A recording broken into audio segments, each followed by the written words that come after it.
Well, it looks like it's 9 o'clock Central, so I think we'll go and get started this morning. Welcome everybody to our quarterly webinar for the Provider Audit Update. My name is Chris Severson, and Paul Hula and I will be presenting the information for this quarterly webinar. So just a couple of things before we get started. This session will be recorded, so anybody that wants to view this later, they'll be able to see that. We'll be sending this out after the session is over, shortly after the session is over. Also, this PowerPoint slides went out via email last night, but I'll resend them again to the contact list. There might be some people that registered a little bit later in the evening last night that may have missed it. So I'll send the PowerPoints out again. As far as the agenda, we'll have a brief introduction, or we are having a brief introduction. We'll go through a wage index update with Paul, and then we'll talk about S10 uncompensated care audits, the IPPS Federal Register final rule, and then 3 audit topics: nursing and allied health, provider-based physician reviews, and then bad debt regulations and policies. So with that, I'm going to turn it over to Paul Hula to give a brief discussion of wage index and the status. Okay, thanks, Chris. Can you hear me now? Yep, now we can hear you. All right, thank you. Well, good morning, everybody. Again, my name is Paul Hula. My role at WPS is I'm the J8 Audit Director, so I've been serving the J8 providers since our transition with the MAC contract in 2012. What I'm going to do is just kind of go over the wage index timeline. That's kind of usually where I start with when I do a wage index update, just kind of some key deadlines and key notes regarding the wage index process. And then also I was going to spend just a little bit of time just sharing a little bit of information. We've made some updates to our website, putting some additional information regarding the wage index and occupational mix reviews information to the website to hopefully assist providers in clarifying certain things associated with those reviews. So starting off here, early September was the deadline for hospitals to request revisions to the wage data as well as any occupational mix data that was necessary, and to provide the documentation to support the request. Due to the Hurricane Ida situation, CMS did extend the deadline for providers in Louisiana and Mississippi until early October, and then actually also New Jersey and New York were subsequently added as well. So those folks have some additional time. October 4th is the deadline to submit that data. And the next 2 bullet points there really kind of sums it up. The MACs really have a condensed time frame for completing the wage index desk reviews. Basically about 10 weeks to complete reviews, make the various determinations regarding those reviews, and then transmitting that data to CMS's Division of Acute Care. November 15th is the official deadline to complete those reviews. Next slide, Chris. Thank you. And this is kind of one of the key things I wanted to point out as well, is even though the data process is completed in mid-November, the data is still subject to several rounds of edits, and those time frames are even tighter than the one that we're working with right now. And so just as an FYI, again, this may result in additional data requests and or explanations from the hospital for various pieces of information related to the wage index review.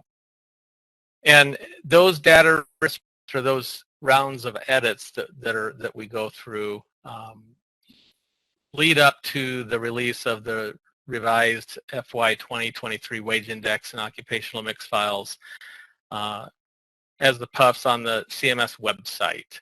So again, we go through those rounds of edits, try to get it as clean as possible. That data will have been desk reviewed and verified by the MACs associated with those additional edits. And also a file including the urban and rural areas average hourly wages for last year's final, and then the preliminary wage indexes will be provided on the website as well.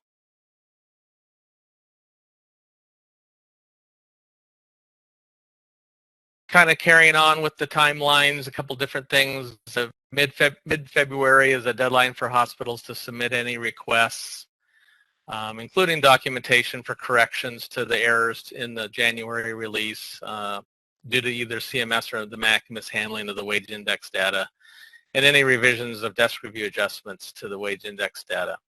So we've got the MACs have to receive the request for that supporting documentation by that date.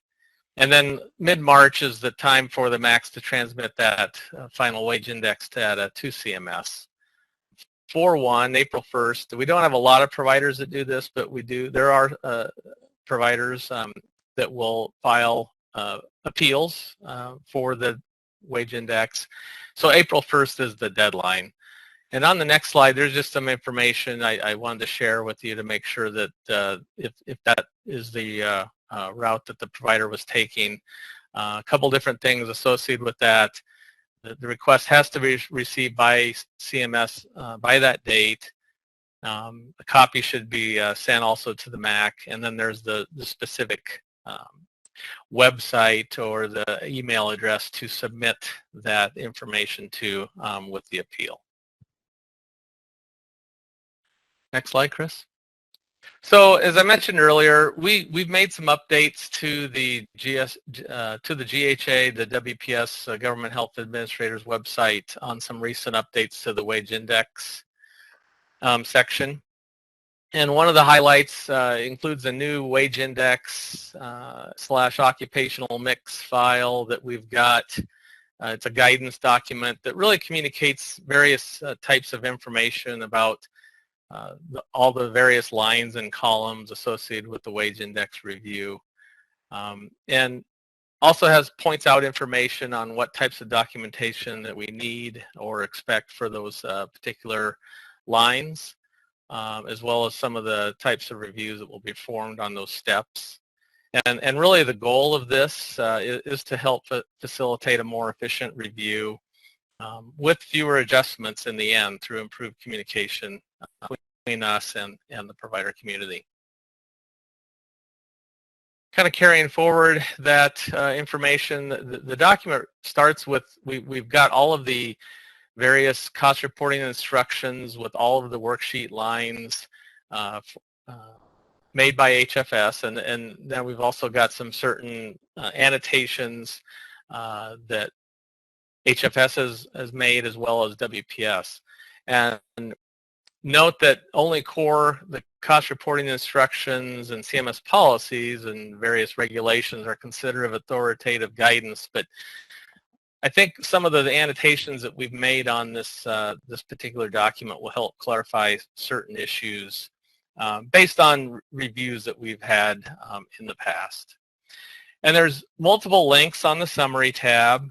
We've got the reminder checklist, which I'm going to talk about briefly here in a second, along with the cost report instructions, as well as occupational mix instructions.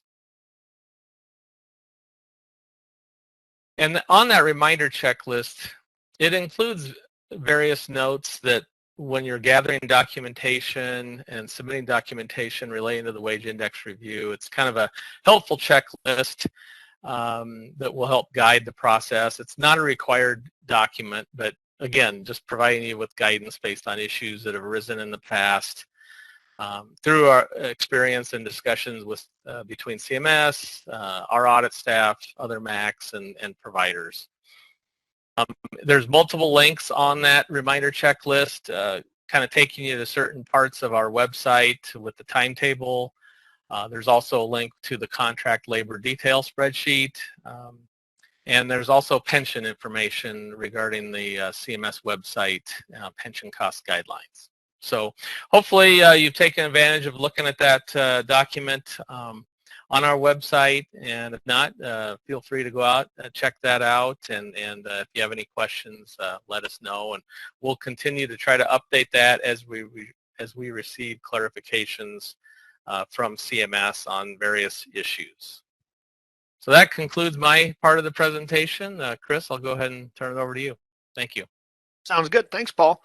And just a quick question. I know that quite a few people said they did not receive the email. So I just want to see, did anybody, if I could just get one or two responses, did anybody get this email from 4:52 p.m. last night? There were 592 recipients, so I'm not sure if somehow the email itself, I don't need any no's. I just need if anybody did get it. Okay, so somebody did get it. So I wonder, yeah, that was from the registration website as well as our contact list overall. So I'm confused why some people did not get it, but I will.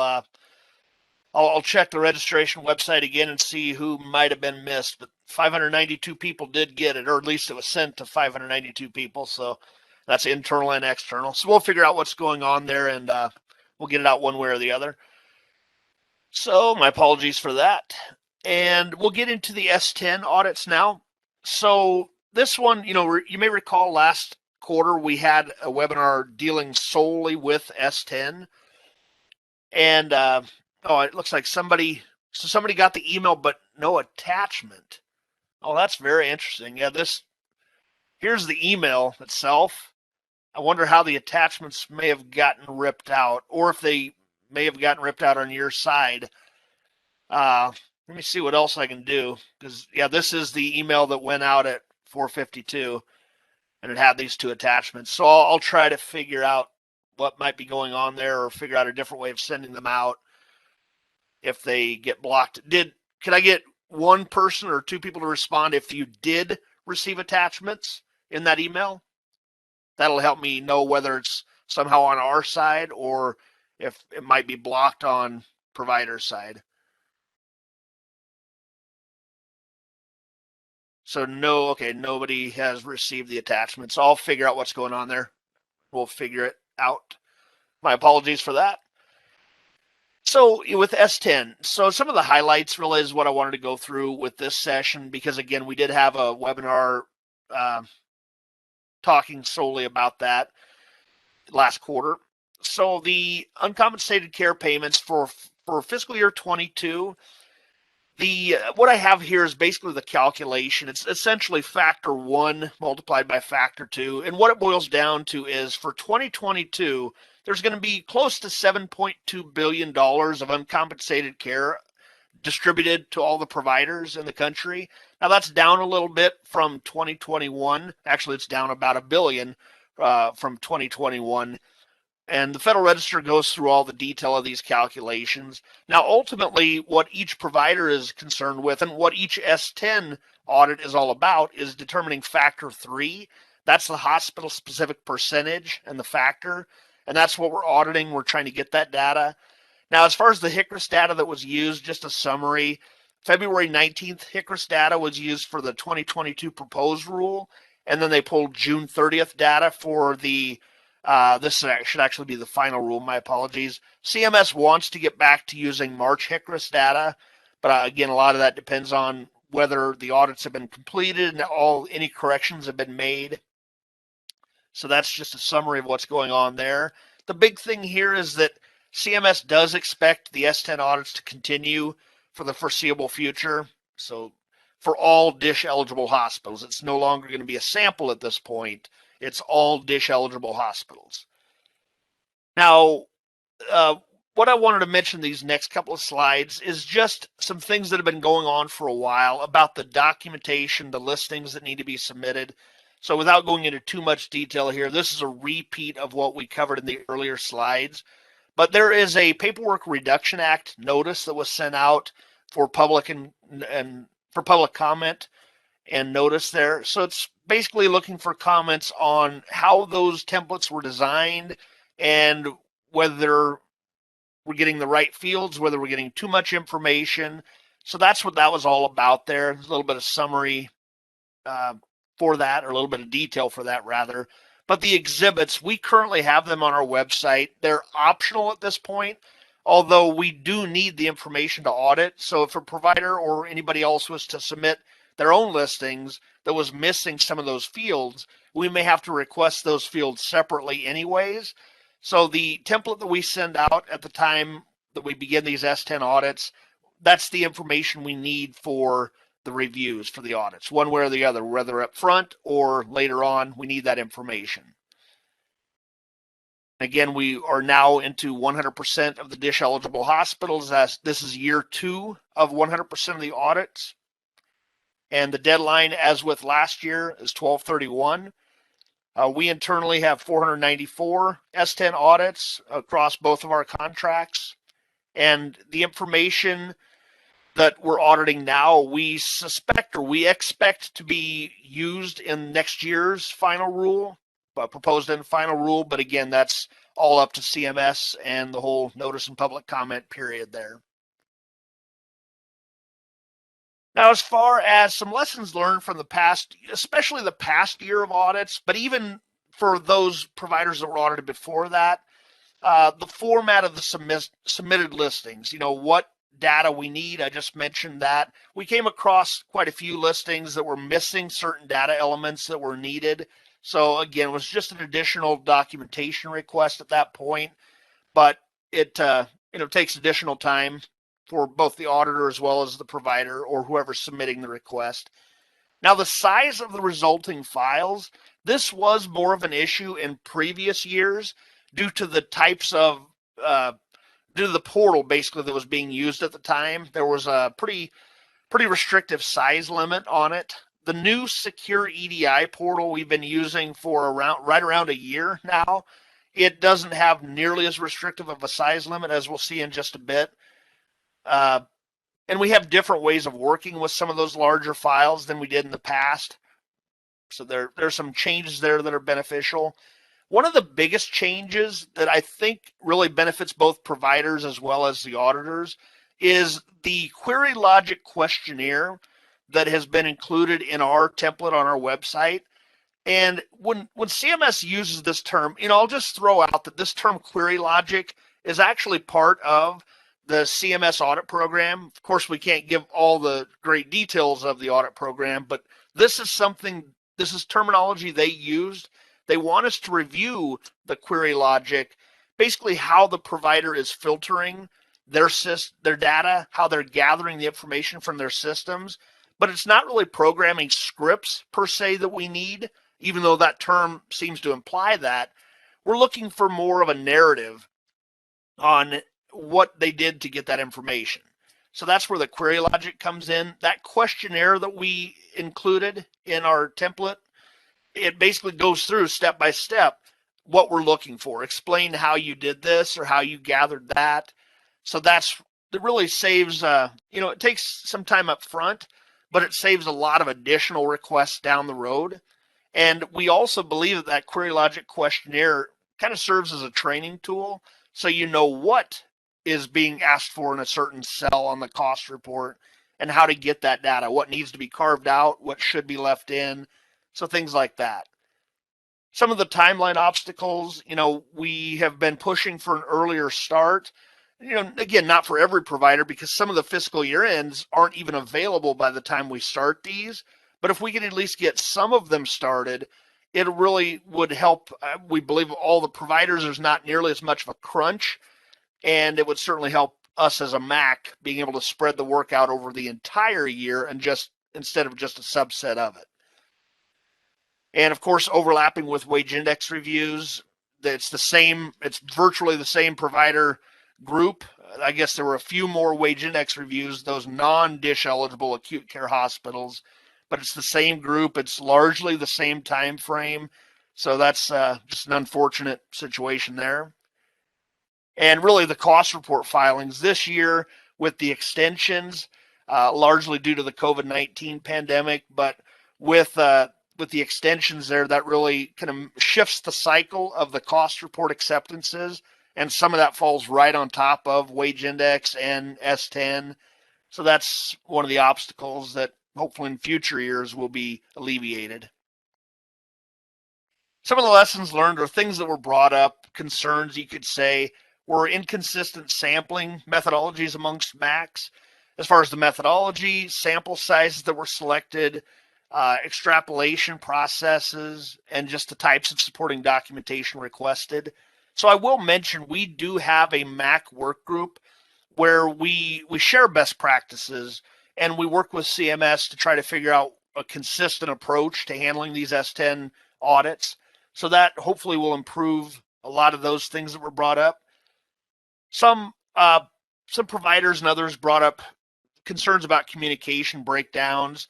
So just not having the proper points of contact. So maybe the provider didn't know exactly who they were supposed to get with at the audit staff. Maybe the auditors didn't know exactly who they were supposed to work with at the provider staff. It could kind of go both ways there. So that's something we're working to improve there. In some cases, there were multiple auditors involved. No, I don't think this is so much at WPS within one individual audit. There's generally one auditor, but larger chains, there might be multiple auditors working on different providers throughout the chain. So the concern about coordination. And there was a question brought up. Now, by the way, these are all nationwide, really. It's not just us or any one MAC. But some concerns that were brought up were about insufficient time to review or respond to adjustments. And again, we definitely give the 2 weeks there. That's a requirement. We have to give the 2 weeks for response for the adjustments. Now, as far as education and training opportunities, we've really worked to try to improve this with the webinars, with YouTube videos that we've created, with information on our website. So we're trying to improve that as well. So those are some of the things that were brought up. Now, as far as feedback, now this slide is stuck within the S10 section, but it really applies across the board. We have this new email address that we've been publishing for a while now, for about a year, and it's on our website. It's on the cost report audit page of our website. But this email address can be used for any feedback you have about a desk review, a reopening, an appeal, an audit, an S10 audit. Again, it's just an email address that goes to our management group. But we do ask, if you're using this email address, to be somewhat specific in the subject about what category feedback you're providing. Now, if you are willing to share a provider number or name, that would be very helpful, so we can research that issue to see what really happened, what was the problem there. And again, some categories, it's just typing it in, so it's not something you pull down. It's just a regular email. But if you want to put in like cost report accepts, tentative settlements, just something specific so we know who to route it to. And as I said, we're definitely interested in hearing your thoughts on the S10 audits as well, so you can use that as a topic.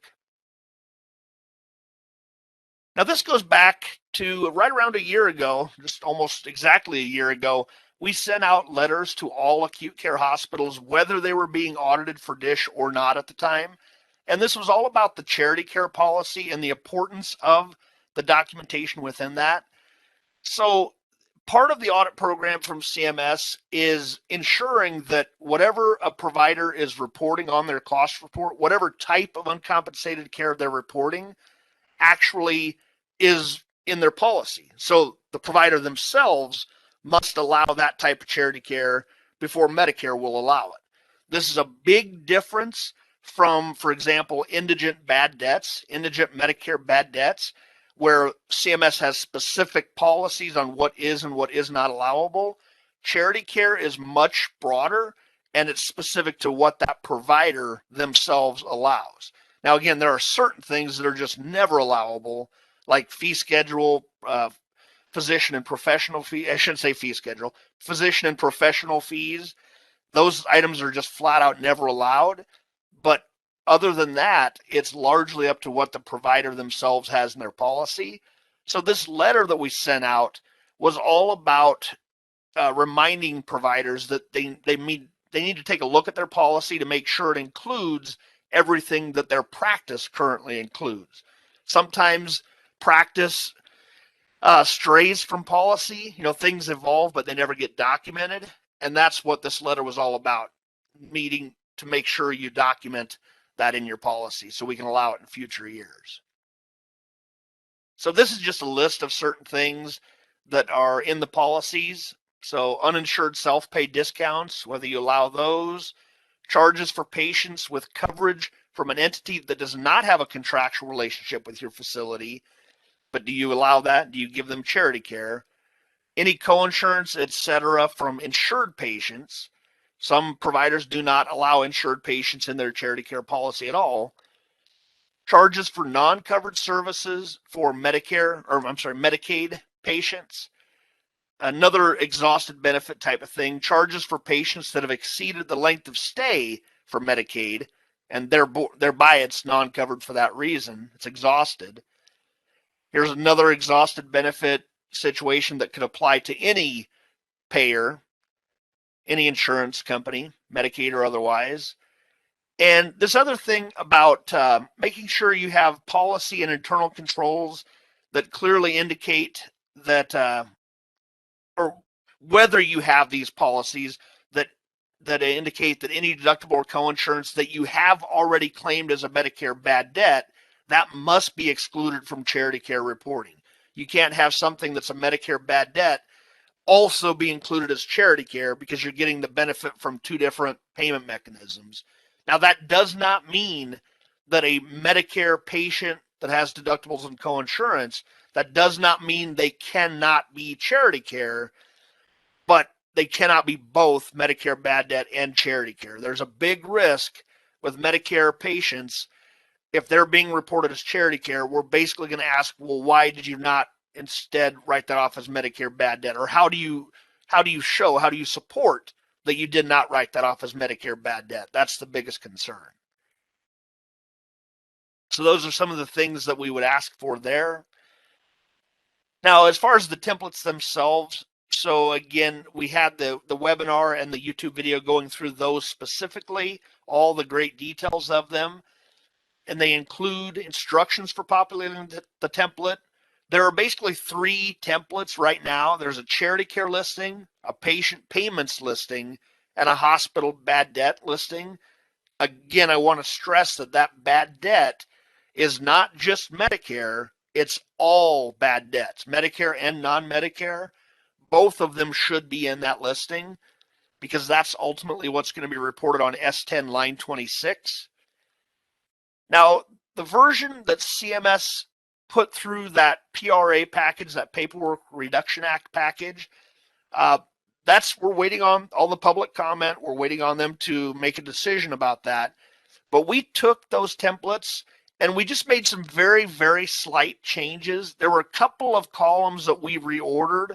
I believe, for example, the write-off date was right in the middle of a couple of amount columns. So it made more sense to have the write-off date moved ahead so that all the amounts could be right next to one another. We revised the name of the column headings to add a little bit more description. And again, the big thing was that we added the query logic questionnaire. So those are all available on our website, and we shared those changes with CMS and other MACs as well. So hopefully that benefits anybody that wants to use it.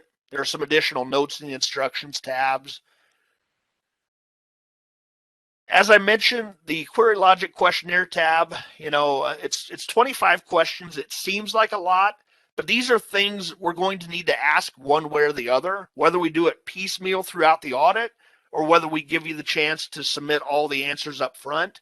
It seems more efficient to do it all up front, and then that can guide the audit. And hopefully you'll find the same, because then you could use that as you're preparing your listing. I do want to mention here that there are 2 brand new questions that were just recently added, and these relate to the COVID-19 HRSA payments for the uninsured patients. So that legislation that came out and that initiated these payments, it required that those payments, once received, are payment in full for that service, for that patient and that group of services. So CMS requires that these be completely pulled out of those listings. It's not a timing issue as opposed to when it was written off, when it was reversed. If that patient is one of those patients that received that COVID-19 payment, it can never be in the S10 for that year. Again, just that service, that date of service where they have that COVID-19 claim. Now, I do want to mention that that's not just related to testing or anything like that. It's the entire treatment for the COVID-19 that's being reimbursed by that uninsured fund. If you're part of that, if you're receiving that payment, that covers that entire claim. So that's the question there. It's both for bad debts and charity care. The question is basically, how did you identify these patients first, and then how did you ensure that those patients are removed from the listing? So we need some sort of explanation. It could be a transaction code. There might be some other way you're describing it in your own records. We just need to know what that is so we can verify it ourselves as well.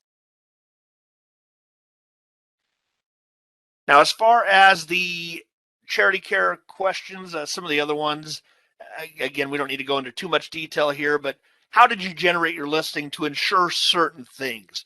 For example, that everything was written off in this cost reporting period. What transaction codes did you use to identify charity care versus some other adjustment? So we could go through the entire list, but we've already done that in the other webinar. There are some patient payment questions, bad debt questions, a lot of the same things. Were they written off in this period? So again, we have the webinar, we have a YouTube video, and we have the website on that topic. And here, this slide, I just wanted to list those various websites so you can go through those. Feel free to use any of those you'd like. Once I'm able to get the PowerPoint out to everybody, once I figure out what might have happened there, see what's going on. So there's the YouTube video that went through that. So that takes us through the S10 audit section. And next, I just briefly wanted to go through it. I think I just have this one slide talking about a few of the highlights from the federal fiscal year 2022 Federal Register. One of the first things that happened was they updated the S10 data. They basically explained what they were going to use for Factor 3. And for Factor 3, for the 10/1/21 through 9/30/22, the federal fiscal year 22, those claims, they're going to use the data from last year's S10 audits. So the federal fiscal year 18 audits. Now we expect that they'll roll it forward one more year and use this year's audits for next year's rates. But at this point, that's pure speculation. They'll have to analyze the data, go through notice and public comment, so all of that. But that's what we expect there. I gave a summary of that S10 data at the very beginning. For a fair number of acute care hospitals, certainly the smaller ones, they qualify for this low volume add-on payment. And for those of you that do qualify, you may recall that Congress has extended this quite a few years now. It was originally just a couple of years they expanded that payment, but that's been extended for quite a few years now. This is the last year, unless Congress acts again, this is the last year of the expansion. And really, in this Federal Register, this final rule, it was just your standard verbiage that, hey, by September 1st, providers needed to send out their mileage attestation, and they need to make sure they met the discharge requirement for that. So nothing new, although there may very well be something new next year if Congress doesn't act. It'll go back to the old restrictive requirements for that. So the next thing that I wanted to talk about, it doesn't impact all that many providers, but those that it did impact were, I imagine, pretty concerned about this change. But it's a change related to organ acquisition, and specifically how organs are to be counted for Medicare purposes, the Medicare organ, how they're to be counted when an organ is sold to the organ procurement organization. So they're sold to the OPO up until, well, I guess still now, but historically, the organ count when an organ was sold to an OPO, those are deemed to be Medicare, largely due to the extensive documentation and just the how time-consuming and difficult it would be to determine, was that ultimate recipient of the organ really a Medicare patient or not? Instead of doing that, CMS has just given providers a really big benefit of the doubt and counted those as Medicare organs. The change that was proposed in this year's proposed rule was that now we're going to start requiring all that documentation, and we're really going to determine whether those patients were Medicare or not. Now, I could virtually guarantee that 100% of them were not, or that fewer than 100% were Medicare. So what that basically means is for almost every provider, it would be an organ acquisition payment reduction. CMS has decided, based on the public comment, to revisit this and consider it further before they make any changes. So that's really what that boils down to. No changes yet, but be aware that CMS might be making changes in the future based on this. So then, of course, there were plenty of your normal standard rate, wage index, all those updates, like any annual Federal Register. So those are the big things that I wanted to bring up in this final rule. Certainly, it's still a pretty big Federal Register, but from the cost report audit perspective, these were the ones that really stuck out. So now what I wanted to do is start into our 3 audit topics, and they're the pretty big audit topics. A lot of acute care providers deal with one or more of these 3 issues. The first one is more of your teaching providers, the nursing teaching, specifically nursing and allied health education. So we really have 2 areas that we're talking about with nursing and allied health. First, we're talking about the cost reimbursed pass-through payment, and that's where we get into this discussion of legal operator. Was it a provider operated program or not? The second aspect we'll talk about on the tail end of this is the nursing and allied health managed care add-on payment, and that's a separate payment altogether. You have to qualify for the cost-based pass-through to get the add-on payment, but not every provider that qualifies for the pass-through qualifies for the add-on. It's all based on managed care, Medicare Part C. So this is a change. The reason we're reiterating this right now, and the reason we've reiterated it multiple times over the past couple of years, is that CMS issued a change request 10552 back on August 17th of 2018. And this was a public change request, so anybody can see it. It's on the CMS website. In fact, it's linked within our own website as well. In this change request, they're essentially reiterating the regulation. They aren't changing anything. They're reminding people that here's what the regulation says, and this is indeed what they intended. We talked about this nursing allied health, this change request essentially, in this link right here. And we're going to go through it a little bit right now, just again to reiterate it. CMS, by the way, requires, this is a really hot topic with CMS right now. They're requiring MACs to review this on a very regular basis. So it is being scoped. And they want to make sure that if a provider is receiving this reimbursement, that they do indeed qualify for it. So this is an excerpt from our website. I'm not going to read this word for word, but this is an excerpt from it. Basically, we're looking at legal operator status, because whether or not they're a legal operator determines on if they receive any payment and how much they could receive. So this is an excerpt from the regulation right in this middle piece, and actually this 1 and 2. These are straight from the regulation, and they lay out the requirements. Now, some of them are pretty brief, and they're pretty straightforward, but we're going to explain what is and is not allowed for some of these items. Now, the confusing piece here at the bottom of this regulation was that it says absent evidence to the contrary, the provider that issues the degree, etc., is assumed to meet all the criteria above. But what CMS is saying in this change request is that this is at the end. If they intended the degree to be the sole documentation that was required, they would have put this at the top. Instead, they put all these specific requirements at the top, and they want those to be met. So we do have to review those every single time, and that's really what that change request was saying. We cannot rely solely on the degree. That's just what they're reiterating. So as far as the requirements, we'll go through those one by one. And again, I want to mention we have a YouTube video that we put together on this specific topic. Some of these slides are straight from that, but we're going to reiterate that information now. And the first one is that the provider had to directly incur the training cost. In other words, it cannot be an allocated cost from some other entity, a home office or anybody else. It has to be directly incurred by the provider. These are all things CMS has stressed are important. They have to directly control the program curriculum.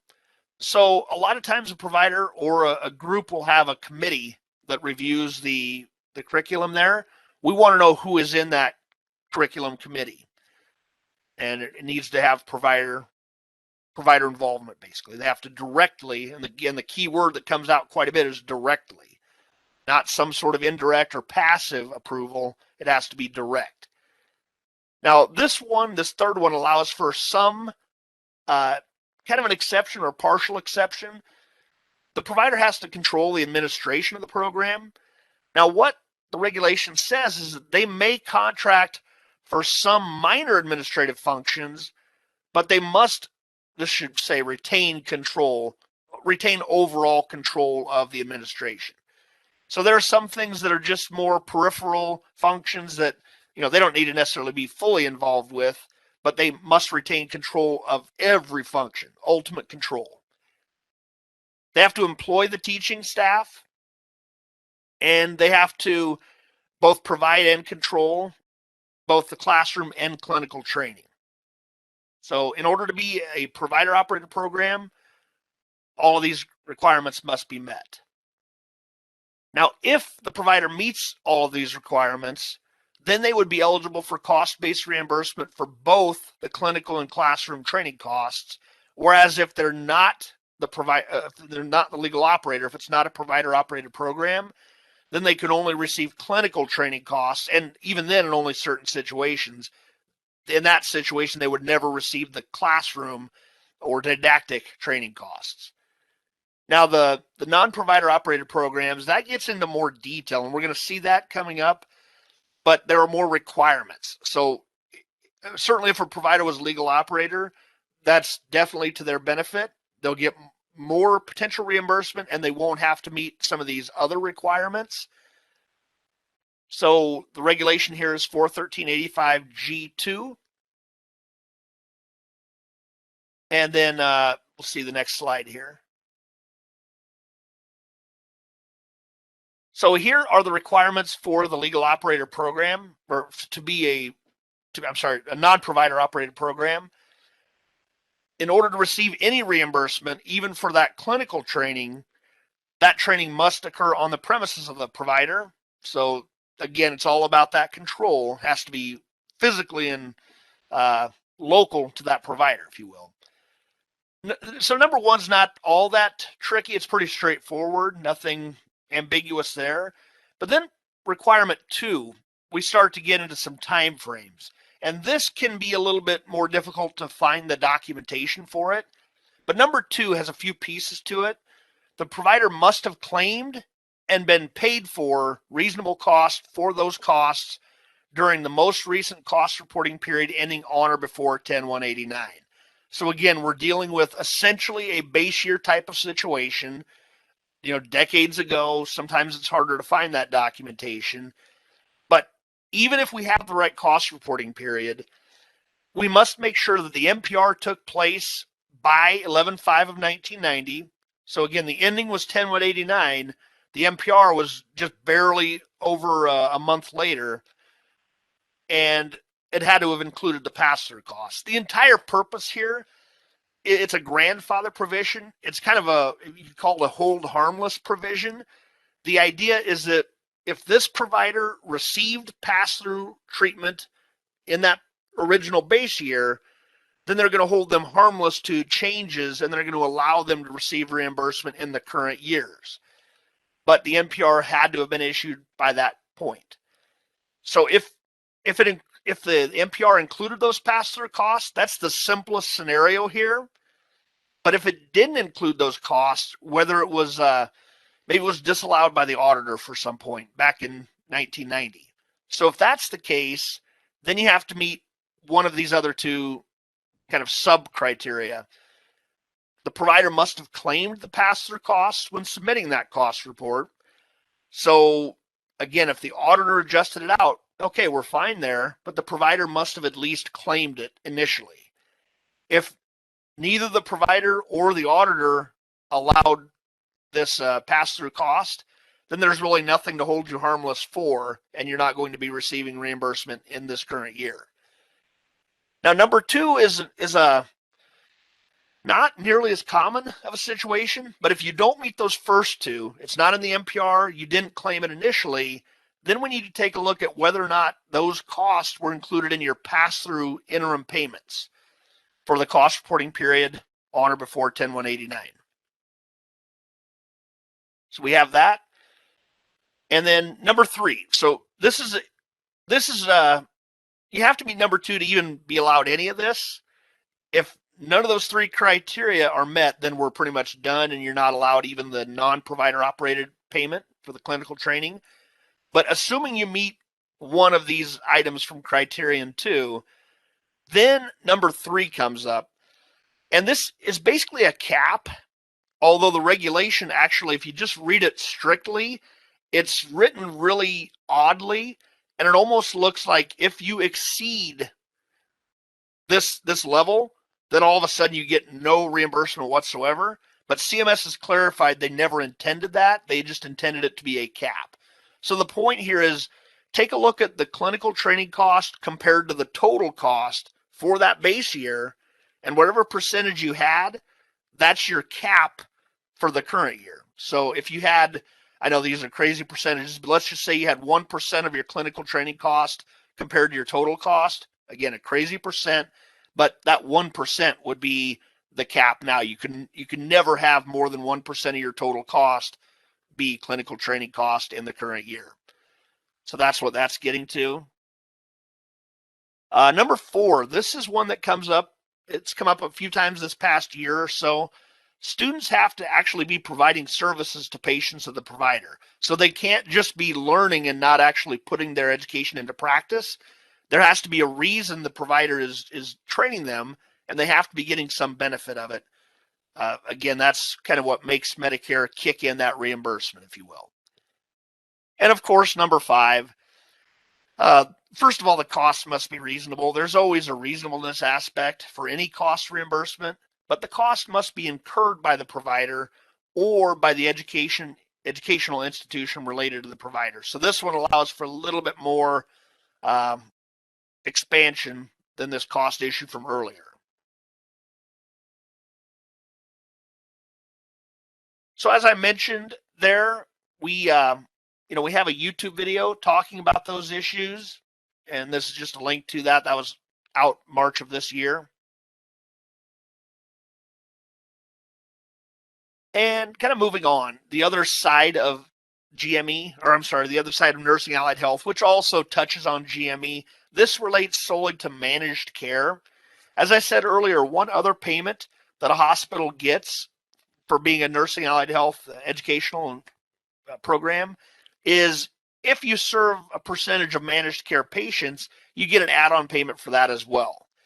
Now, the GME side comes in because essentially when this was legislated initially, Congress and then ultimately CMS said, let's pull some of the money from the GME side of the program and use it to fund this nursing and allied health add-on payment. The money had to come from somewhere, and that's how they funded it. So there's a reduction on the GME side based on how many Medicare Advantage patients you have, and there's an add-on on the nursing and allied health side based on that same concept. Now, there was a change request, CR 11642, that was issued in August of 2020, and this basically instructed MACs to reopen any cost reports that were still reopenable as of that date, and also handle this prospectively. We're basically using new factors that they've generated going back. It actually goes back all the way to the beginning of these payments, 2002, but again, it has to be reopenable before we can make any adjustments, or it has to be under appeal, one of those two things. I do want to mention that these are MAC-initiated reopenings, so providers did not have to do anything. We went ahead and reopened all the providers we could at that time. And again, it's being handled correctly on a go-forward basis. Here's a URL, just kind of giving the information on this, what we're talking about right now.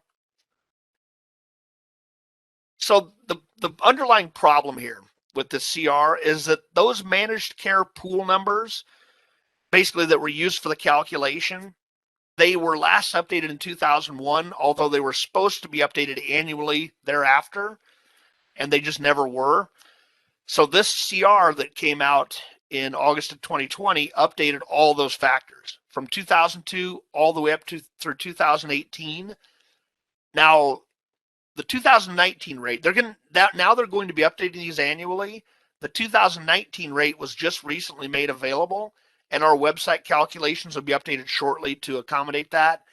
If you had to do a calculation up to this point, you could have just used 2018 and we would adjust it at final settlement.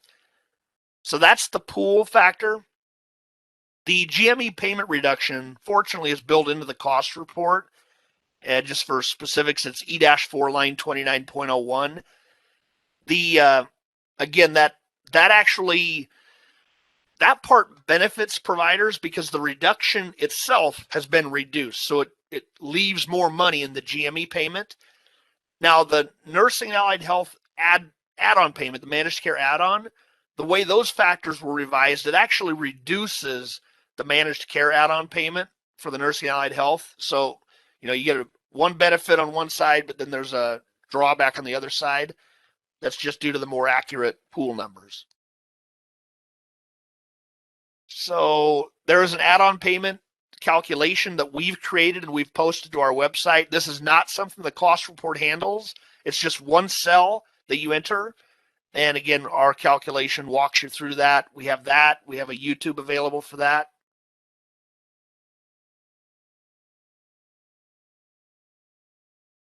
And here's just a listing or a screenshot of what we do indeed have for our website. If you go to the cost report audit section, you'll see the nurse and allied health subtopic, and you'll see a few articles underneath of it.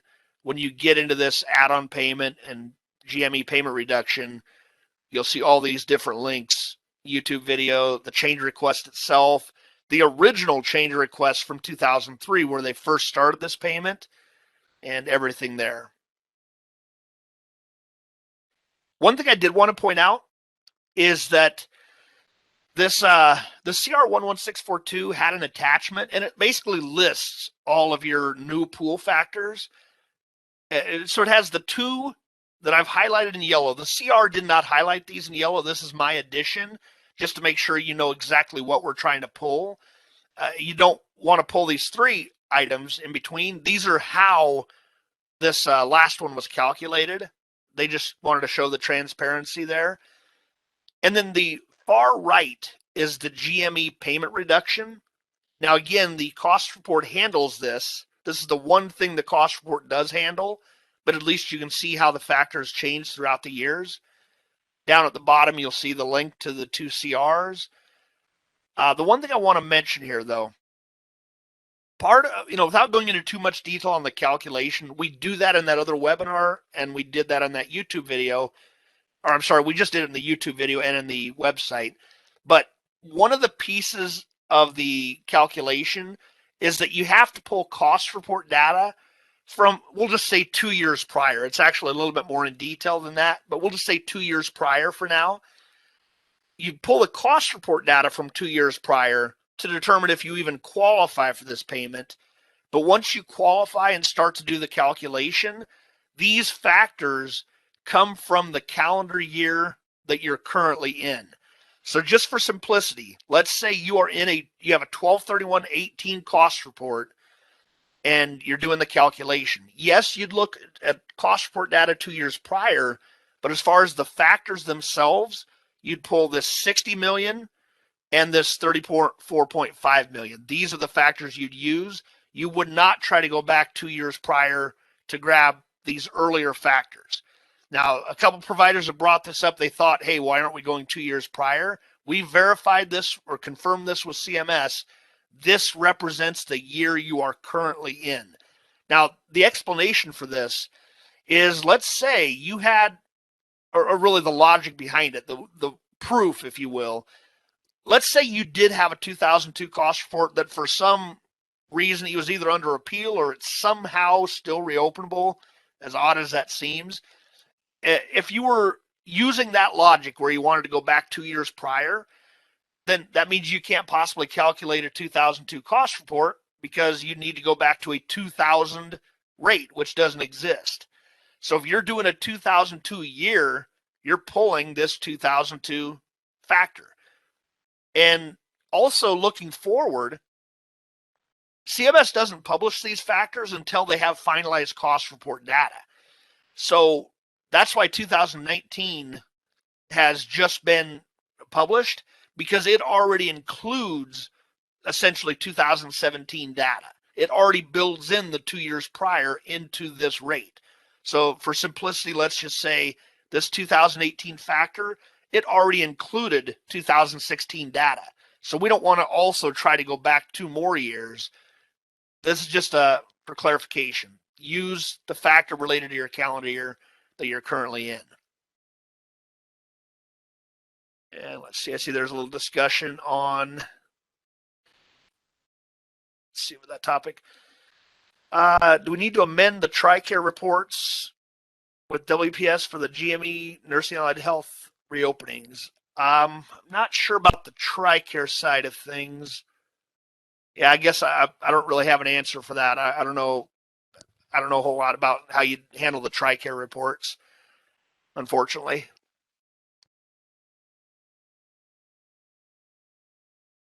See if there's anything else. Yeah, see there's some other discussion, and Doug got involved with some of that, so we should be good there. So let me see. So that's it for the GME Nursing Allied Health payment. And now I wanted to move on to Provider-Based Physician. We'll spend this last 50 minutes or so split between Provider-Based Physicians and then bad debts. So with Provider-Based Physician, this is another somewhat hot topic that comes up with CMS. They want to make sure it's being handled properly when it's scoped. So we have 2 regulations here that we're going to spend a little bit of time with, 2 regulations and 1 policy manual. And it all boils down to the difference between provider and professional component, what is allowable, and what documentation is required at the time of audit. What must be submitted with the cost report, and then what must be audited. So as I said, it breaks down to the difference between those 2, provider and physician costs or professional costs. The professional component is the amount that's going to be carved out of the cost report. If this provider-based physician who's working for the hospital, they're going to be providing some services directly to patients, and either they or the hospital will get reimbursed through fee schedule from the Part B side. But then that same physician is also going to be providing some services to the general population of the hospital. We could be talking about supervision type activities, maybe quality control or committee type activities, or even in some cases, availability or on-call type services where they're benefiting the hospital just because they're on a form of standby. I'm using that term extremely loosely, but they're not really providing direct services at that point. So those other services would be provider component. Those would be allowable, but services directly for an individual patient are not. They're professional component. They get carved out. One important thing that's come up over the past few years is that professional component time also includes any sort of documentation or charting time that the physician they're spending time, even though they're not face-to-face with the patient, but they're spending time working on that patient's record, and that's just simplifying it. I will mention, CMS a few years back really hit this topic hard, and it's kind of interesting because in this day and age with the electronic medical record systems and a lot of this charting, so to speak, a lot of this documentation being done in the room while the patient's there, it's almost like it's not nearly as big of an issue, or maybe it shouldn't be as big of an issue as it would have been a decade ago or so, because there's not going to be a whole lot of time in another room outside of the patient's room where this documentation is being done. But what CMS stressed is that we need assurance, we need to get assurance that the professional component also includes any of this potential documentation and charting time. So the provider component, again, it's the activities that do not relate to a specific patient.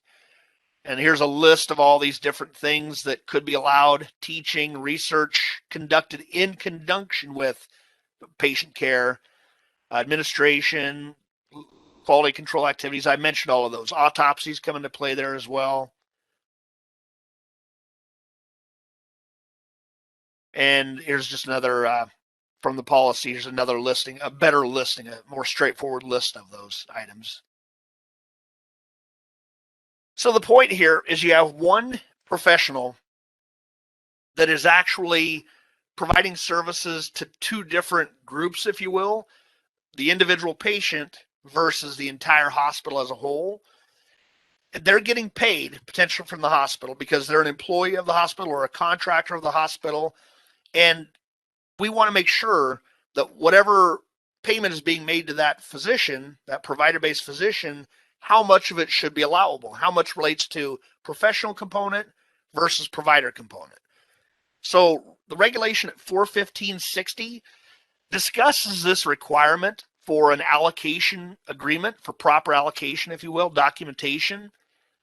So it basically says that any of this physician compensation cost must allocate the cost in proportion to the percentage of time spent on these different activities.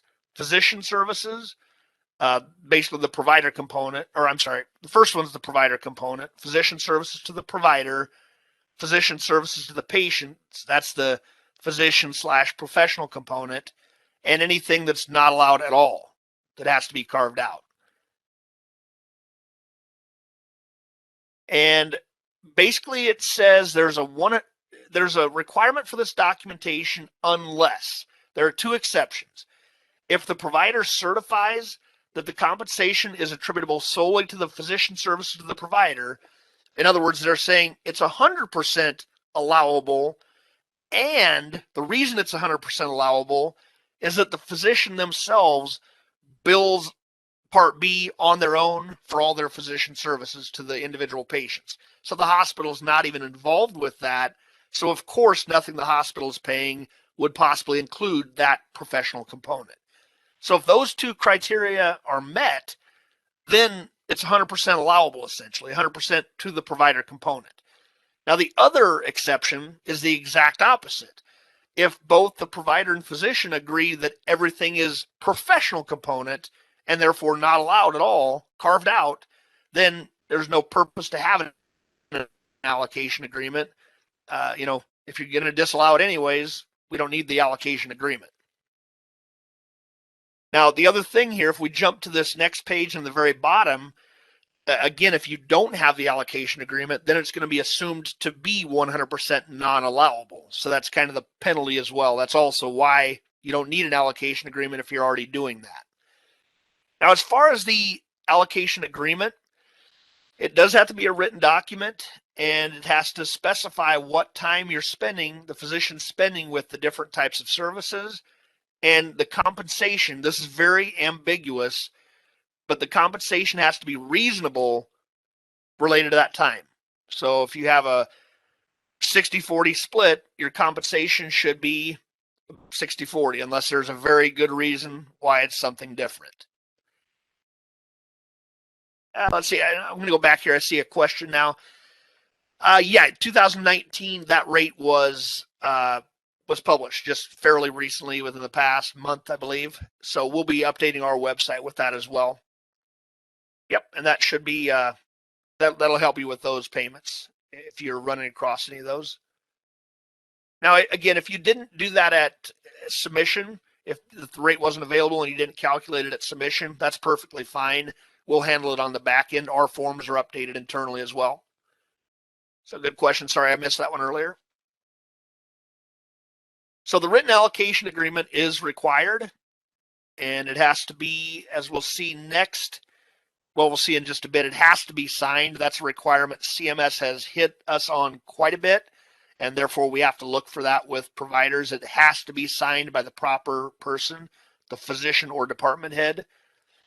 But in addition, the allocation agreement is an absolute requirement. But as you can see here, there also has to be some sort of documentation underneath of it. It's not just an allocation agreement, and then you're good to go. Like anything in auditing, we need to see source documentation beneath it. So generally speaking, time records or a time study is what most providers use to support their allocation agreement. Now, you could certainly, if you had a good, efficient way of doing it, you could keep 100% time records.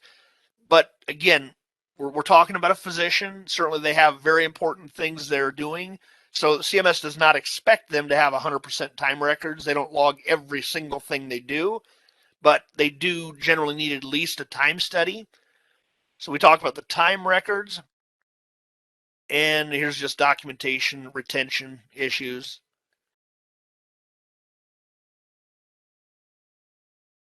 So again, we're talking about time here. Time is used to allocate the dollars themselves. The allocation agreement does not have to mention dollar amounts, but we're going to use that allocation agreement from time, and we're going to apply it to the physician remuneration or compensation. Again, as far as the whole reasonableness, that's pretty subjective.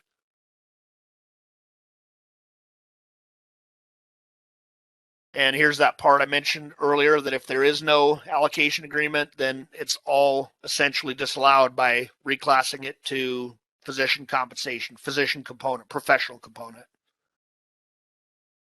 Oh, yeah, that's what we say there. Oops. And this is just a repeat. We talked about these exceptions. Now, Exhibit 1 of the Worksheet S-2 Part 2, that's that hospital reimbursement questionnaire. It used to be CMS Form 339, but since the 255210 form set was issued, it's been part of the cost report. That Exhibit 1 gives a recommended format. The provider can submit their own format, but they have to have at least that documentation, that same information. They can build their own format. That's fine. Again, as far as the support, you have to have either actual time records, time studies, or potentially other documentation. And basically, we talk about ER logs. Some of you may have used these before, but this is actually kind of a last resort. If you don't have proper time studies or time records or some other better documentation, the ER log becomes a last resort to essentially prevent all of it from being disallowed. So it's an extremely conservative amount that's going to be allowed under these ER logs. But again, it's better than everything being disallowed. And we'll talk about that in just a bit here. So this is just the record keeping requirements. The one thing I want to point out here is special criteria for the time study option for physicians versus any non-physician employee. Here is an excerpt from the S-2 Part 2. And again, line 34 is just saying, are there any services with this provider-based physician? And then if so, were there any changes to their agreements? Because you'll need to document those as well. But this line 34, it refers to the Exhibit 1, the allocation agreement, and really just everything we've talked about up to that point.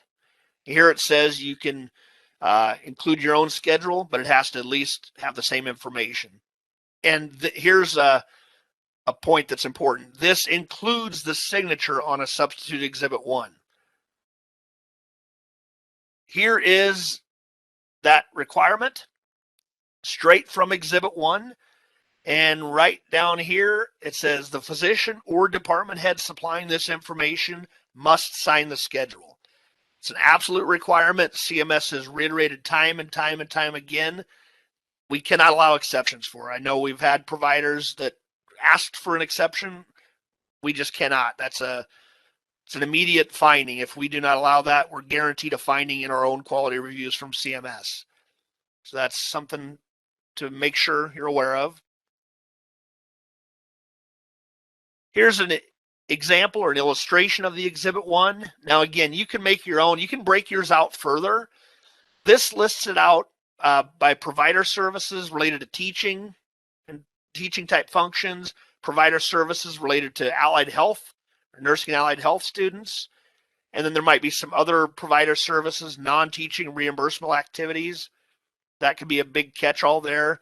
And then 1C, they've broken out specifically for ER physician availability. I mentioned that earlier, that availability is allowed if they meet certain criteria. And then, so 1D is just a subtotal of all the provider components that were allowable, 1A or 1 through 1C.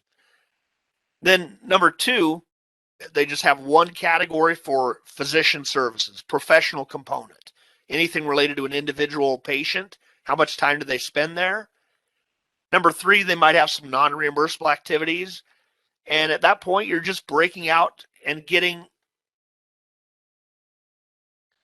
a component percentage there. So you're just calculating a percentage at that point. And here's the signature requirement, physician or department head. So let's see, the time studies again. Now what I have here is an excerpt from 2313.2E, but this is the general time study requirement that's not necessarily for physicians. Physicians can certainly follow this if the provider and the physician want to have this structure.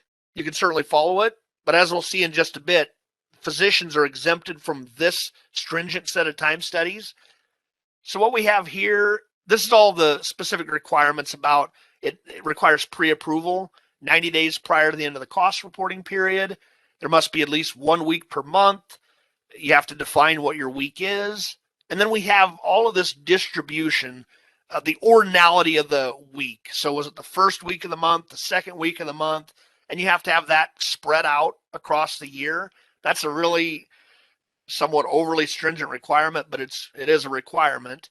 Furthermore, you can't use the same ordinality the first or second or third week, month after month. You have to rotate it a bit. It has to be a contemporaneous time study, and that makes sense for any documentation. And it has to be specific to that one provider, not a chain. So these are the requirements for time studies in general. They often come up for organ acquisition. They also come up for critical access hospitals. Again, really anything that has a cost reimbursement impact, it's going to be potentially scoped for review. Now, again, physicians are not required to follow these same stringent time study requirements, although they can. But here's the exception.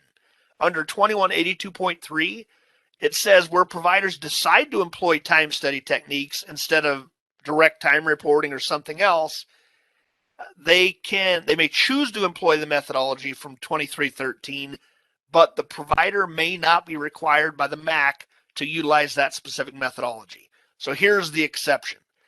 Now, unfortunately, they don't really give something else that should be used, but over the past, I'd say more than a decade, really, the intermediaries and MACs have really arrived at a consensus that 2 weeks per quarter is pretty much what's reasonable. I mean, it has to be a reasonableness. You can't just say 1 day for the entire year. That's not a time study. So 2 weeks per quarter is reasonable. It doesn't have to follow all those rotation requirements, and there's no pre-approval required. Certainly you can send it in if you want, but it's not required. So that's the key thing there. The time studies, again, must be contemporaneous to that cost reporting period. We can't use prior year data or anything like that, and they must be signed. The other thing about this is that since the time study is essentially already an estimate of the entire year, it's a projection of what the entire year should look like. It's already an estimate, therefore we cannot allow estimates on the time study itself. That would be an estimate within an estimate. So it has to be the actual time you spent or the physician spent during that service, and it has to be broken out to the various time categories. One thing I will mention, we are going to be updating by the end of the year. We're going to be updating our website with a time study template that you can use, just showing you can amend it as you want. It's not going to be a requirement, but it'll give you something to use as a starting point for the level of breakdown that might be handy to see there.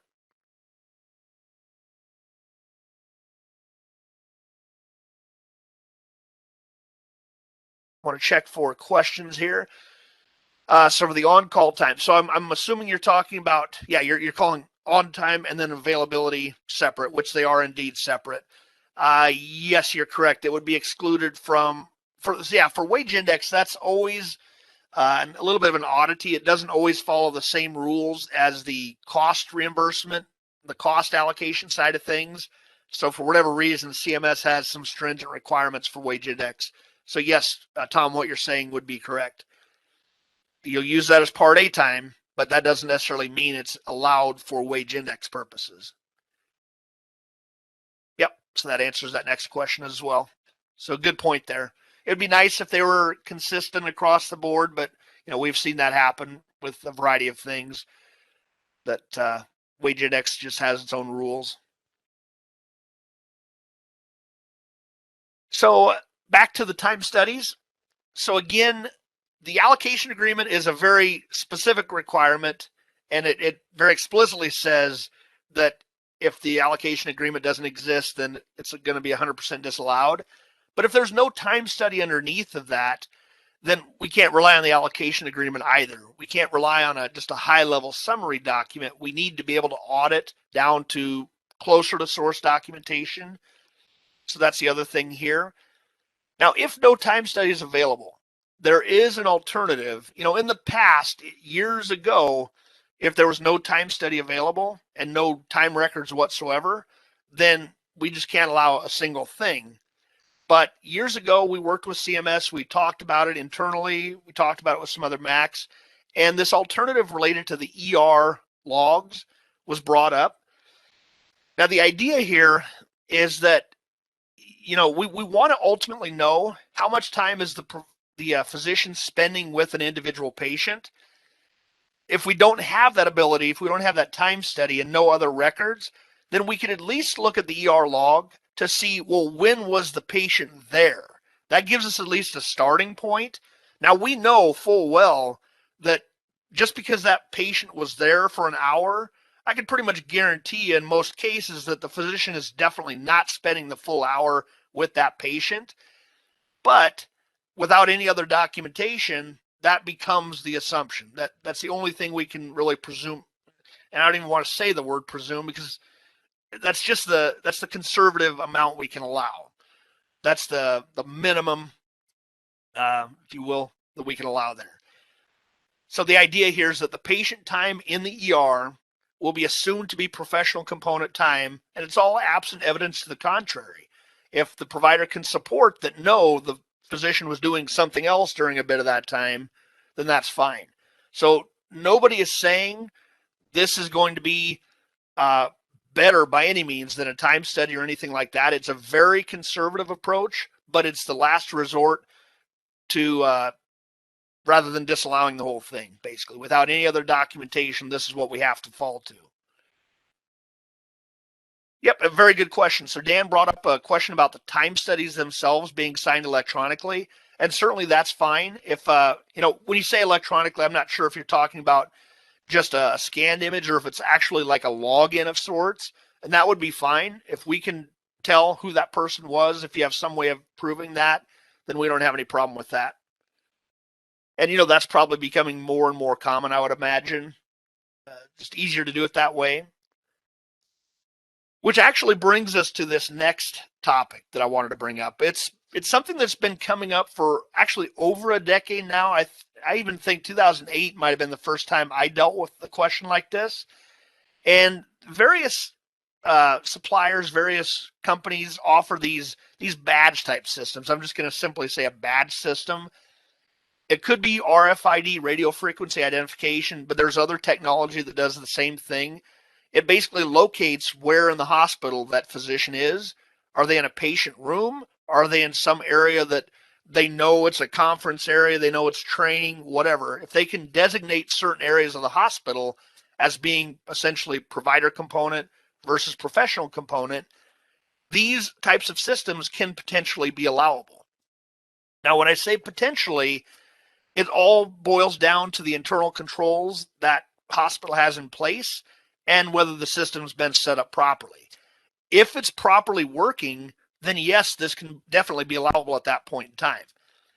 So when I say it's allowable, again, it's always subject to audit, and it's the audit portion there is not the allowance of the system in general, but it's the allowance of how the provider has set it up. Do they have strong enough internal controls for that? Have they properly designated certain areas as patient rooms that are going to be always professional component and things like that? So when the auditor's going through a review, they may be asking you questions about the internal controls. Now, I suppose in rare circumstances, it might be an on-site audit. That would probably be pretty rare, but always possible.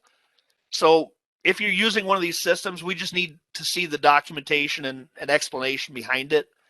But there's no problem with it just in general.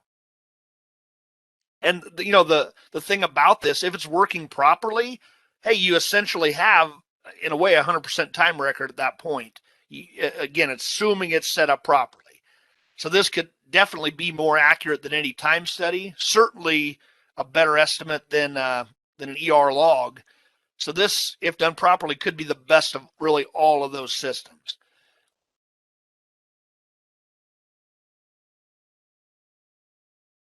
Yep. Yeah, very good point. You're right on there. Similar to the new signature for Worksheet S, that could be an electronic signature allowed there as well. So good point there. Now, when we're looking at A82, A82 is where that provider versus professional component is split out. As you can see here, the total remuneration's on column 3, and we split it out between columns 4 and 5, professional and provider component. Now, we're not going to get into the RCE discussion here. That would apply to an acute care hospital. We're just going to stick with, we'll just assume it's a CAW at this point, and just split it between professional and provider. That's where the allocation agreement comes into play. We want to make sure that in this case, this 300,000 and 50,000, that percentage makes sense for what their time study said.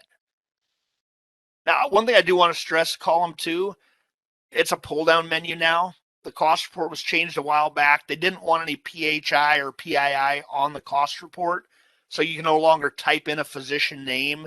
You can just put a department, a cost center, or this aggregate. But you can certainly have support, and you need support separate from the cost report that shows us what is in this, what is this 400,000, who does this relate to? So we can look at their time studies. So column 3 is going to be a portion of the amount reported on worksheet A for that cost center. Obviously, most cost centers have quite a bit more than just physician cost. This is 400,000 out of whatever was on line 30 of column A. Column 4 represents how much of this 400,000 related to the hospital's payment to the physician for their professional service work.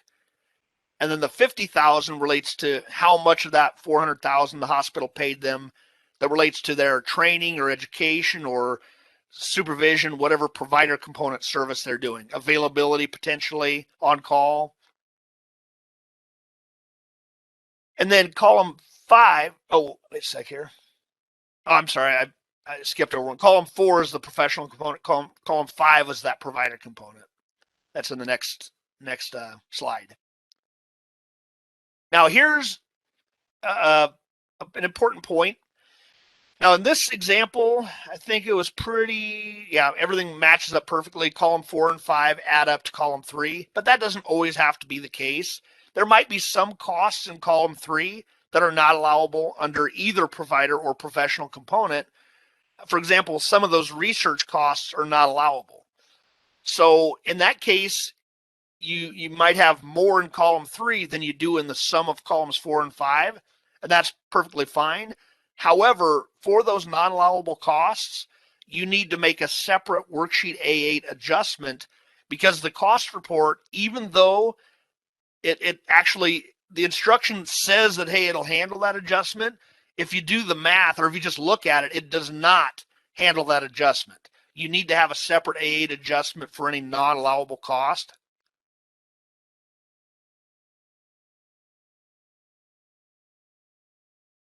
Oh yeah, you're right. Line 30 is a great example. What am I thinking? 350,000. So this was the example there. The 50,000 that's not included, that would have to be a separate A8 adjustment. And again, right here, yeah, the reason I did that when I put the illustration together, the adjustment itself in column 18 is only carving out the $300,000 professional component. It's not carving out the additional 50,000 that was just flat out not allowable. So even though the cost reporting instruction somewhere, yeah, right here is the incorrect portion of the cost reporting instruction. It says that the instructions for column 18 ensures that the compensation for not allowable services included in column 3 is correctly eliminated on worksheet A8. It does not do that. As you can see here, it's not pulling 350,000 that's not allowable because only 50,000 is allowable. It's only adjusting for the 300. We have to separately adjust in a separate line of worksheet A8 for that additional 50,000. Yeah, the rest of them added up. Yeah, this one, that was my example there. So that's just to point out, we've brought this up to CMS, but the instructions haven't changed yet. This last line really just needs to be restricted or removed because there has to be a separate A8 adjustment manually input to carve that additional 50,000 out. Now, the other thing about this, so going back to columns 4 plus 5, they can be less than column 3, but they can never be more than column 3. That makes no sense. If you only had 400,000 in total remuneration, you can't have 450,000. It makes no sense. And again, talk about the A8, the separate A8 adjustment. The acute cares will have the RCE limits. We're not going to go through that piece here, though. That's just a repeat. I left that slide in a couple times. So really what it boils down to when we're looking at provider-based physician components, the professional and provider component, we're wanting to make sure that the compensation is properly reported. Does it tie back to the general ledger of the trial balance for those particular services that we're reimbursed for, and any other documentation, payroll records, whatever is being audited at that time. So is the total compensation correct? Are there special costs included in that total compensation? For example, availability or on call. They can be allowable in certain situations, but they have special criteria that are required to be followed. So we will have to review those in those cases. And then after that, it boils down to allocation. Do you have the allocation agreement, the time studies or other documentation? Has it been reported based on that documentation? And then again, I guess these all kind of run together, the documentation itself. So that takes us through the provider-based physicians. And let me make sure there weren't any other questions there. We got the time studies and all of that. So we should be good to go there. The last topic I had for our last 25 minutes or so is bad debts. Now, this is something that came out, again, right around a year ago, just 4 days away from a year ago, in the Federal Register final rule for fiscal year 2021. And this was maybe a long time coming because there have been a lot of CMS policies over the year, but the regulation itself has remained almost perfectly consistent. It's just that the policy manuals and the clarifications and such have been changed over time. So this final rule last year codified many of those bad debt policies, whether formal or informal. It codified them into a regulation. So in some cases, there were just clarifications of existing policy that have come out over the decades that were retroactively effective. In other words, nothing really has changed. We're just now putting it in the regulation. And there were other things that were truly changes in policy, and these are prospective for cost reporting periods beginning 10/1/20 and after. So some go back, some go forward, and we'll talk about the difference. We do have a YouTube video going into some of the detail on these changes. A lot of the slides are overlaps, but the reason we wanted to bring this up again is that we're now starting to get into some of the cost reports that are going to be affected by this. Obviously, a 10/1/20 cost report for a full year ends 9/30/21. That's only a couple of weeks away. So we just wanted to bring this up again as a reminder. So there are a few different topics we're going to talk about here. The first one is the collection agency issue. And as CMS has said for a number of years, bad debts are not allowable for Medicare reimbursement until it's been completely returned from the collection agency. In other words, you might have internal write-offs. You might have written it off of accounts receivable, but then a provider may send it for either another internal or even an external collection agency, and it might sit there for a year or more trying to do some collection effort, trying to get any last bit you can. For Medicare bad debt purposes, it's not allowable until it's been returned from the collection agency. So that's the first thing. Also, any amount that you collect from that collection agency, or I should say any amount the patient pays through the collection agency, that has to be used to offset accounts receivable. The collection agency is definitely going to charge a fee. They're in the business of that. They charge a fee for it. But that fee is going to be a separate administrative cost that's going to be reported on worksheet A like any other cost. It cannot be used to reduce the amount of offset to your accounts receivable. In other words, your that accounts receivable is going to drop by the full amount the patient paid, and that obviously reduces your bad debt amount at that point. And then you'll just report that collection fee as a administrative cost on worksheet A. If it's a critical access hospital, that'll lead to some direct cost reimbursement. If it's an acute care hospital, it probably won't have very much, if any, impact, and it would only be if you had some pass-through costs that it would impact. So this is a clarification of longstanding policy, and therefore it's retroactive all the way back to older cost reports. And let's see, the must-bill policy, everybody's favorite policy there. This one goes back to the early 2000s, 2004, I believe is when it came out. The idea here is that the provider must bill the Medicaid program and get a Medicaid remittance advice before a dual eligible bad debt can be allowed. Now, the other thing, there was a little bit of a benefit or a slight change allowed in this Federal Register for very, very limited circumstances where certain states just flat out do not process crossover claims or issue Medicaid RAs for certain provider types. I think long-term cares came up quite a bit. I shouldn't say quite a bit. They were the most common situation. But in those cases, the documentation that the provider submits must show that the state has documented they don't have any obligation to pay. They must show that the state doesn't have any cost sharing. And here's the key thing. One of the main purposes of the must-bill policy is to prove that that patient was actually Medicaid eligible. That's one piece. The other piece was the state liable for anything? So there has to be eligibility documentation from the state for this.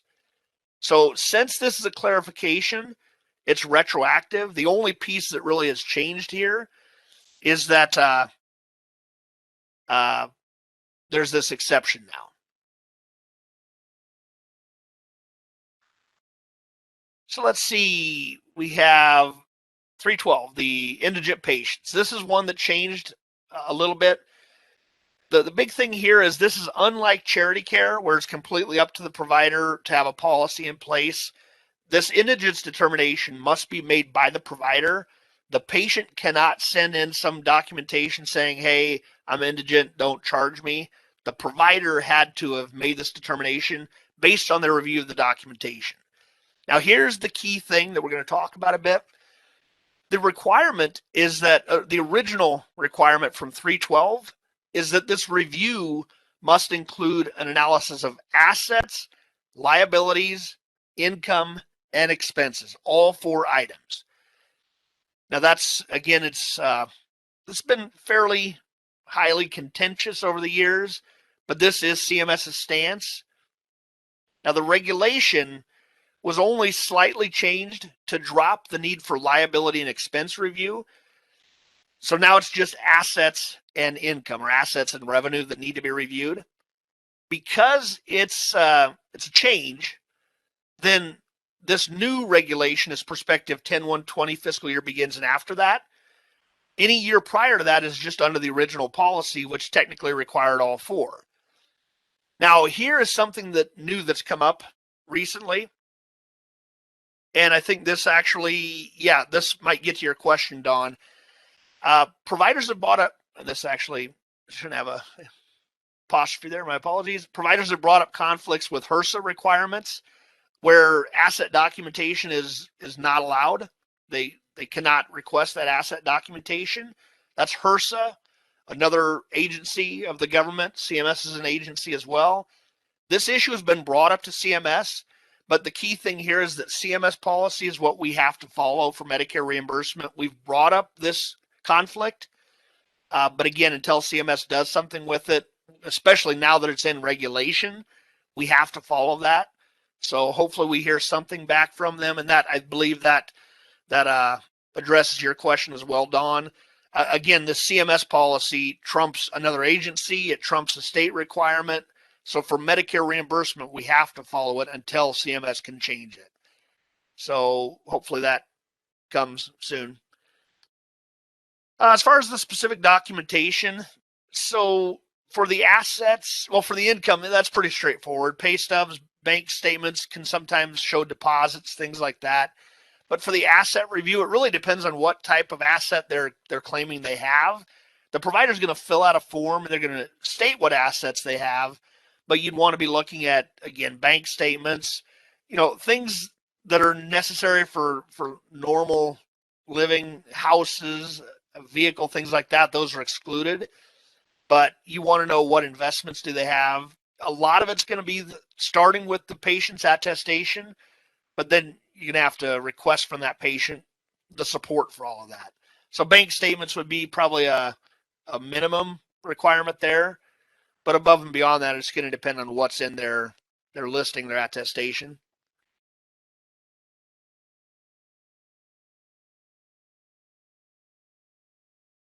Let's see. Oh, here's the big thing. Presumptive indigence is not allowed for Medicare bad debt. And that's very clear. It has, in other words, presumptive indigence determined by a third party. We just said how the provider themselves has determined that indigence. However, this presumptive indigence is allowable for total bad debt on worksheet S-10, and charity care for that matter. It's allowable for that, but it won't be allowable for Medicare bad debt. So there's no restriction. It's up to the provider how they determine that a patient's a regular bad debt outside of Medicare policies, but it just won't carry over to the Medicare requirement. The next topic here is with deceased beneficiaries. Now, I'm labeling this under the indigent category, but it's really, the reason I'm putting it here is because they're all too commonly confused. Deceased beneficiaries aren't necessarily indigent. They can't just be immediately claimed under the indigent requirement. There needs to be collection effort required to search for an estate to see if there is somebody that's going to be paying the estate itself. So there has to be some sort of evidence of that estate review. And I'm using a couple words here, tangible and contemporaneous. So there has to be something that we can actually see that a review was done. It can't just be somebody checked off a box in a list that says, yes, I reviewed the estate. There has to be some sort of documentation. In some cases, providers have given us like a screenshot of a website that they use to check for the estate, or a print off from the county or whoever. It just can't be a note or a checkbox from a provider representative that, yes, I searched for the estate and found nothing. There has to be something there that's really tangible, I guess is what it boils down to. And again, it has to be contemporaneous. It has to be related to that period. You can't be looking at it 5 years down the road and say, nope, I don't see an estate. Of course, the estate would have closed by that point. So it has to be reviewed when it would matter. Now, bankrupt providers, I'm also including on the same slide. because it doesn't automatically equal indigence determination, although at first glance it seems like, yeah, I'm sorry, this is bankrupt patient. Darn it, thought I'd change that. But a bankrupt patient, they're obviously having financial issues, but we need to review, or we need to have evidence that you've reviewed the financial status at that time. And also you have to document that you filed the claim with the bankruptcy court, because of course, without that, you have no chance of getting any money. So all of that has to be met at that point in time. The 120-day rule. So this is a clarification. It's been around forever. It's been actually one of the clearer policies in the manual. It's basically an exception to continued collection effort. Basically says if after reasonable and customary attempts to collect a bill, we'll get back to that in a second, the debt remains unpaid more than 120 days from the date of first bill, the debt may be deemed uncollectible. So one thing I want to point out is that this doesn't mean a provider can just maybe issue one bill and then wait 120 days and write it off. There has to be reasonable and customary attempts. So there has to be ongoing normal collection effort that's not just a token. But if you've done that, if you've done your due diligence for 120 days, then at that point, CMS says it's reasonable to believe that, yeah, no further collection effort is going to be very fruitful. Now, this was always, we called it the 120-day rule, but a lot of times it was considered more of a guideline. The Federal Register did strengthen that a bit, and now it's really a hard and fast rule. And the only exception they provide is for the indigent patients, including Medicaid dual eligible. So we have to have that documentation showing what collection effort you've done, and you have to wait 120 days there. The other thing that CMS reiterated, again, longstanding policy, is that any payment, even a token payment of $1, a nominal payment of $1, if it's made during that 120-day period, that resets the 120-day clock. Now, if a patient's just paying a little bit at a time, it does reset the clock. So that's the important thing there. And they have a long discussion of that, a few paragraphs in the Federal Register to talk about that. So that's a clarification that's retroactive. The timely billing rule is, I think it's one of the best pieces that have come out of this Federal Register for all parties involved, providers and auditors. The requirement from the manual always said that the bill must be issued to patient shortly after death or discharge of the patient. The Federal Register finally defines shortly after. There's never been a rule, so to speak, for what timely meant. We had the 120-day rule for timely billing, or for collection effort, reasonable collection effort, but there was never a timely billing requirement. Now there is. And fortunately, they've used 120 days for this as well. Now, it's 120 days after the later of these three dates. It's not 120 days after the discharge. It's 120 days after the date of Medicare remittance advice. That's probably going to be the most common. And the reason for that is that it's reasonable to think that a provider would not bill the patient until they knew what the final amount owed was going to be. The Medicare remittance advice tells them what the coinsurance deductible is. So it's that date, or if there was a secondary payer involved, you can wait for that remittance advice as well. Or if you know there was a secondary payer, but it turns out they don't cover that particular service, then whatever notification they give you, even if it's not an RA, that would extend your time as well. So I could say pretty much across the board, really I think across all MACs, this is going to be a benefit to providers. It gives you more time. Now here's the thing. This is a revision. It's a very clear revision. It never existed before. So technically speaking, it's prospective. However, for older years, it's essentially up to the MAC, whatever their policy was.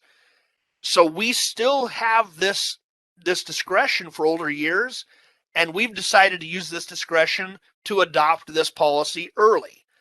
Rather than sticking to the more stringent timeframes from before, it makes sense that, hey, this new regulation is more lenient.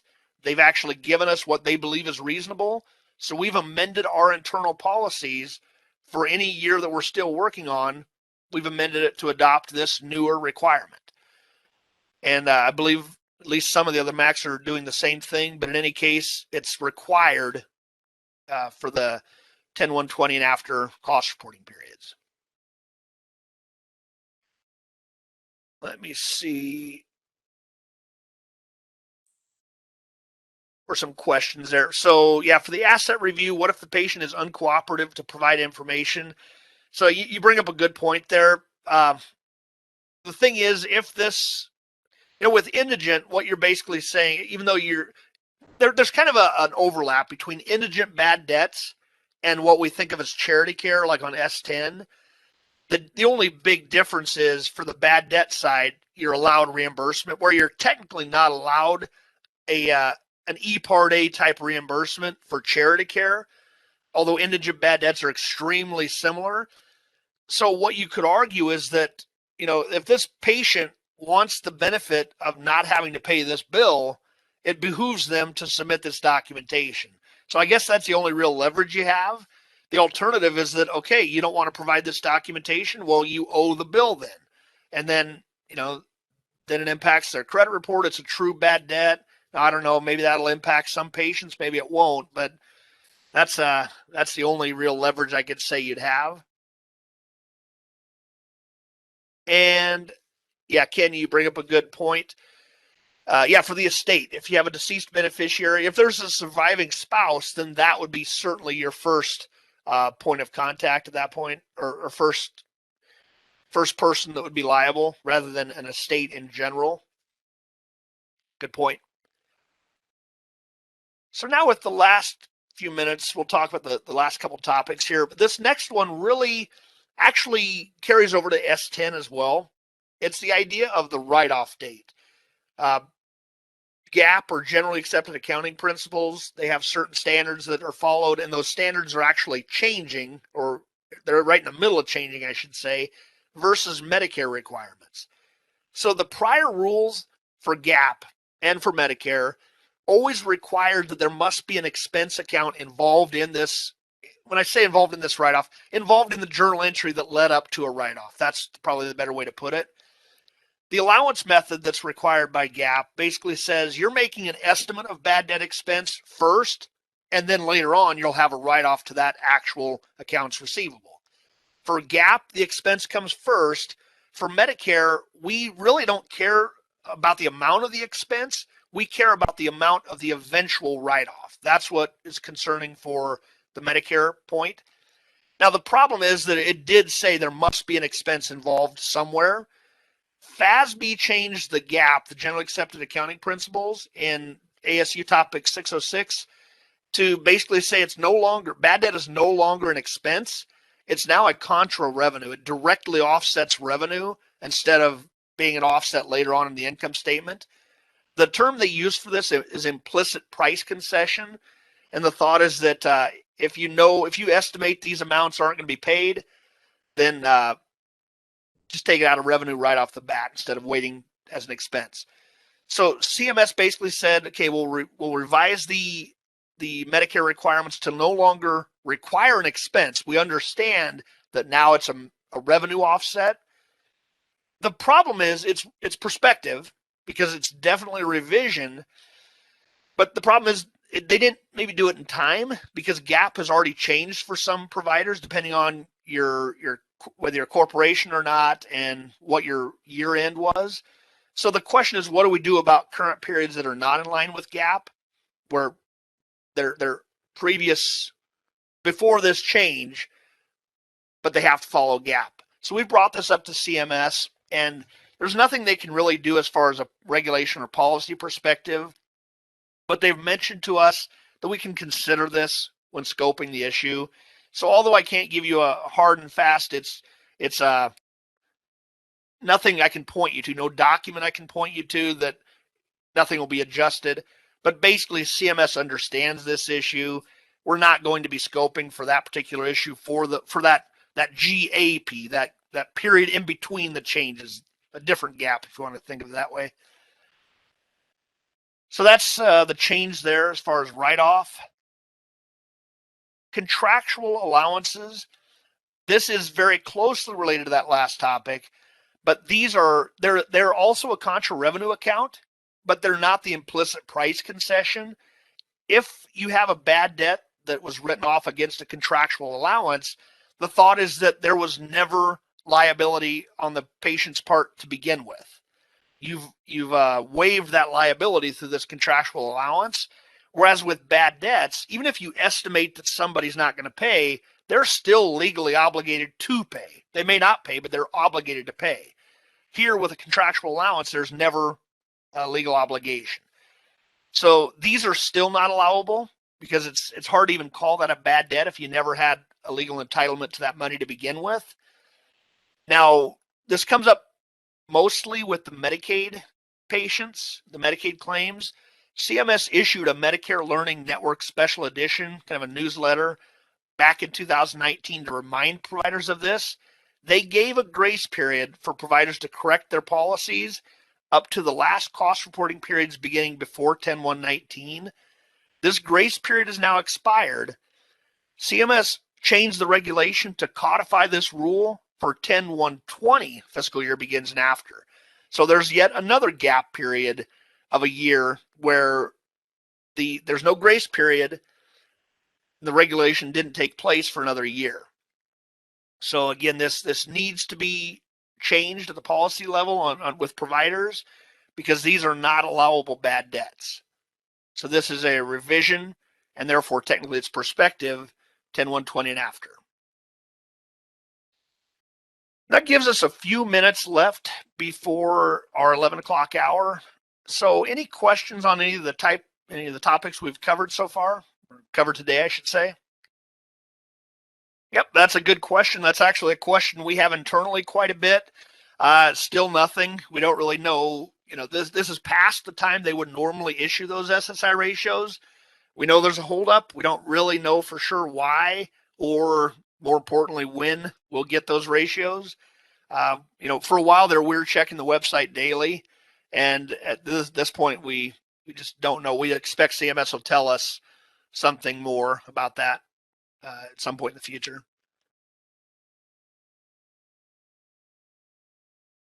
Let's see. So let me go back to that one. So Tom, you ran that cost report, that same one that I had in the illustration, and it showed you a different result. That is very odd. It's been a while since I've checked it, but unless CMS made a revision very recently, because that screenshot's probably about a year old, I'd say. I'll check that again and see if maybe they've corrected it finally, so that it does update that A8 too. If you have some difference between column 4 and the sum of columns 5 and 6, I said how it doesn't automatically adjust on A8, but you're saying that they might have changed that in the meantime. So I'll double check that, and I'll include a comment in the email that I send out. Thanks for bringing that up. That'll be great if they did change it. We've brought it up to them for several years now, so it'd be great if they've changed it. And yeah, and very good point about the cost report template updates proposed in the PRA that I mentioned earlier. Yeah, we haven't heard anything. We are going to ask for an update because it'd be great to have them. One thing I do want to point out about that, though, is that the templates themselves, we do have a separate work group going on where they're looking at the templates and they're looking at automating the MECREF acceptability process, that Medicare cost report electronic filing. Right now, as it stands, providers can use whatever documentation they want, whatever listing they want, as long as it ties to the cost report amount. The templates will give you a little more structure to it, but they would still be optional at that point until another notice and comment period down the road that explicitly requires that Excel spreadsheet. So this first piece, though, we don't really have a timeline on it. Again, we have the templates on our website, so you're certainly welcome to use them. We strongly encourage it, but no requirements yet. It'd be great to hear what the comment is on that. Let's see. How would you recommend classifying deceased bad debt patients within the listings themselves? Should it be a separate category, or if Could it be within the traditional category listings? So if you wanted to separate it out, in a way that would be better, because then that would allow us to scope that topic separately as opposed to potentially sampling it amongst all the other bad debts. Obviously, what we're looking for with that bad debt would be completely different than the others. So we'd certainly want to make sure no extrapolation of one error from a deceased bad debt would be extrapolated to the rest of the population. So if you on your own separate that out, that'd be perfect. But it's not something we'd absolutely require. If you merged it or commingled it, that would be allowable. It'd just be great if you could separate that out. And yeah, if you have a nursing allied health pass-through cost question, you can certainly send that to me, and we might assign it out for research. So you can copy me and Doug on it. That'd be great. Oh yeah, and Ron mentioned that as far as the PRA itself, there's going to be, and we did hear about this, there's going to be another comment period. So it definitely will go out again, but we don't know, when, and certainly we don't know when that second comment period would be finalized either. So at least there's a little bit of information. You'll get another chance. Apparently CMS had quite a few comments on it, so they're going to rehash things and send out another draft.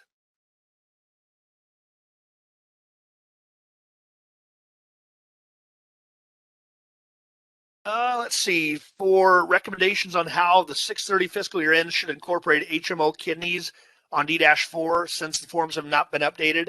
Yeah, at this point, since there's not a separate subscripted line, I think the only thing you can really do is include it with regular Medicare usable organs. And down the road, if by the time we do final settlement, if CMS fixes the cost report, then we can certainly adjust them at that point. But for right now, yeah, just include them as regular Medicare usable.